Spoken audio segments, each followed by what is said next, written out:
Thank you, everyone, and join me today as we hear the newspaper story from community mentor Terry.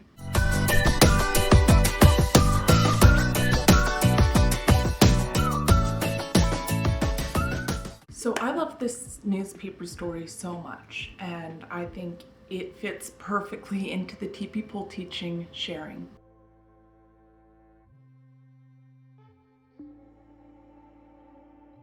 All right. The newspaper story is when I was 16, I was working at the wave pool in the Fraser Valley, the one that's flooded right now. And as I was sweeping and cleaning up around the area, I found that there was a newspaper, and the newspaper said that there's 1,700,842 people in the area.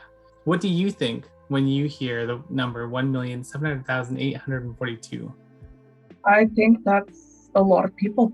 A lot of people. That's what most people think that's a lot of people. The first thing that I thought was that if you could ask if you could borrow $1 from every single one of these people, I'd be rich, right?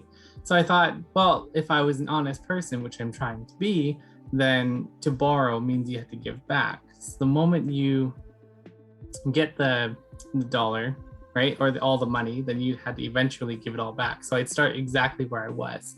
And I thought that was sad. So then I thought, well, what if I asked if I could have the dollar? If I could have the dollar from every single one of these people, the value of a dollar to many people is worth a lot compared to a dime, nickel, or a penny, where a penny could be on your, or it doesn't even exist anymore, but it could be on your toe and it's not even worth the energy to pick up. Compared to a dollar, where it could be, you dropped it in your car, it's in there. So people will search up to an hour even just to look for that dollar. And so people want to think about it and they want to hold on to this dollar or feel good about it if they're going to give it to me for some reason. So they go, what charity is this going towards? Or where is this dollar going to go to make me feel better about myself or whatever? And I said, it's the charity to make Terry rich. And they go, no. So most of the time, I'm not going to get as much, or if not any, to talk to the 1,700,000 people. If that's the answer. So then I thought, well, I like this idea. I just don't know how to keep going with this. So I thought about it, and I was like, what if I could learn something from every single one of these people, and treat it as if it were a dollar, not a dime, nickel, or a penny. So when I do teach somebody, I still get to keep my dollar. I don't give it away and then forget about it. So I have it, and then you have it as well. So we both gain a dollar, and I am rich, but in a different way. And then so I constantly am trying to learn new things, and I always tell people I'm a random fact generator. So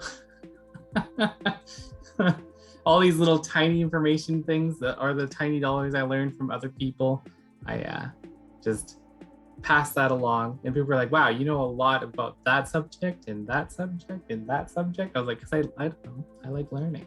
So.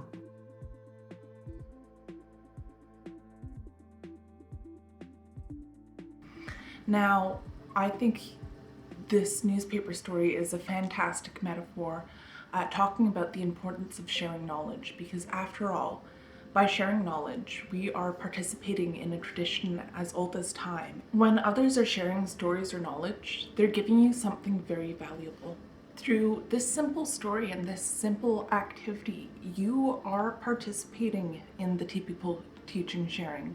You're strengthening community connections by participation in storytelling. By sharing stories and sharing experiences, you can potentially help others in your community.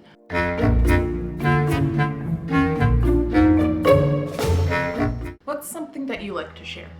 Personally, I like to share cooking, I like to share stories, teachings, and my favorite is that I like to share tips and tools to keep your mental and emotional health elevated. Guys, as always, it's been a blast.